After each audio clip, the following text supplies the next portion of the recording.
Hello guys! I'm back again. Promise last na to na i-video ko sa araw na to. Ngayon ay July 31 guys. Pero yung na-film ko, 4 na video, na same na damit lang. Tapos baka may magsasabi na yan, uy, lagi mo yung suit ng damit mong ganyan. Kaya pasensyahan na hindi ako nagpalit ng damit kasi pag papalit-palit ka ng damit sa isang araw, ang daming laban, besh. Kaya sa isang araw, isang damit lang, sa gabi, iba din sa gabi pantulog.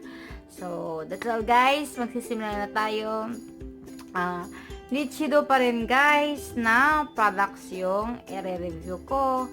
Mini review. So, let's begin. Ito naman ay Nichido Minerals Precise Eye Pencil. Water resistant din siya, allergy tested, contains silica, mica, and zinc oxide. Ano siya, 24 months bago ma-expired. Nandyan. Yung kanina pala, walang nakalagay kung kailan ma-expired, pero siguro 1 year din to or 6 months, mga ganyan, pero bago ko pa naman yan nabili. Ito naman is ganito din, ganito yung ano niya, shape. Mas mahaba tong extra waterproof yung isa. Yan. Tapos yung shade nito guys is taupe. Taupe or taupe, T-A-U-P-E. Tapos ganyan siya guys. Brown lang. Yung ano niya, yung anong tawag nito? Yung wood, parang ano siya, yung peach ba na may pagka pink na brown na ganyan. Pero iba naman to guys. Lipstick ata. Yan Tapos, yun nga, pudpud din siya kasi di pa ako nagtatasa. Tapos yung kulay niya, yung kulay niya sa personal guys, light brown, pero pag i-swatch natin, ito yung kanina. Swatch natin. Wow, hindi yan maganda. Hindi yan maganda pagka-swatch guys. Yung pag-swatch guys, pero light na light brown siya guys. So, itong mga ganito, pwede to sa mga blonde hair, brown hair, mga ash brown hair, mga ganyan. Pero hindi to siya bagay sa black hair, pero itatry natin guys. Ito parang di ko pa to na try, pero itong yung kanina dark brown na try ko na. So tingnan natin para first impression, mini review. Price pala nito guys, 138. Ito may price na talaga siya. Kita nyo ba yan? Tapos, wala siyang kasamang brush. So, ito, gagamitin natin to siya para ma-brush din natin. Pero may kulay to siya, kaya tanggalin natin gamit nito.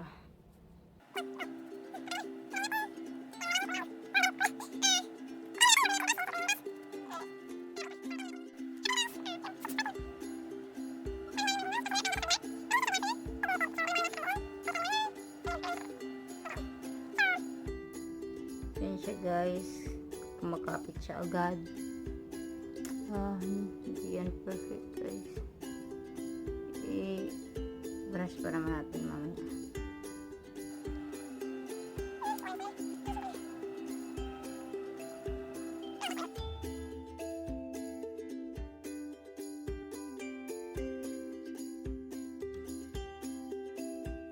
So yan yung kulay niya guys. Sa personal parang natural lang, o sa camera parang natural, pero sa personal light brown siya guys.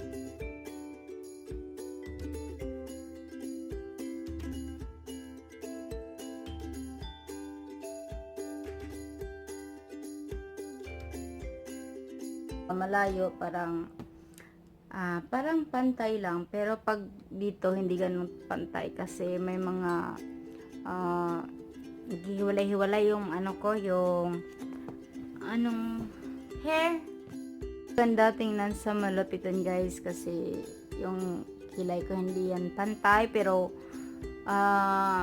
tsaka hindi rin ako naglagay ng concealer, so ganyan. Missy eyebrows. Maganda siya guys. Wala din siya amoy na chemical, pero mas maliit siya compare kanina. Maganda siya guys. Pigmented din siya, pero bagay ito siya sa mga blonde hair, mga brown hair, sinasabi ko kanina. Tapos, ang di ko lang siguro nagustuhan is nahirapan ako sa pag-brush guys. Paglagay mo kailangan i-brush pa agad para hindi siya didikit na sobrang, hindi naman ganun sobrang dikit talaga, pero pag-brush mo yung creamy, hindi naman siya natutuyo, pero creamy siya, yung ang hirap ipantay yung product. Yan lang guys, ang ganda ng products nito, pigmented siya, tapos mura lang, 138 pesos. Tapos, para hindi lang to bagay sa akin, bagay to sa iba, yung mga hair na brown or blonde or ash brown, kasi light brown or may pagka-blonde yung blonde yung kilay ko. Tapos, yun lang yung isang hindi maganda dahil wala siyang brush.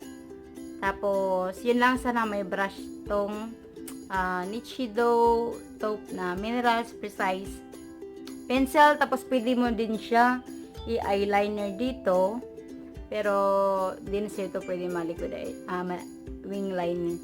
So that's all guys, yung mini review ko, maganda siya, pero di na ako bibili ulit sa ganitong.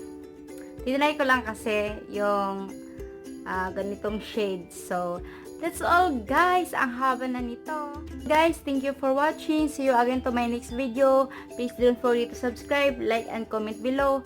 So, bye!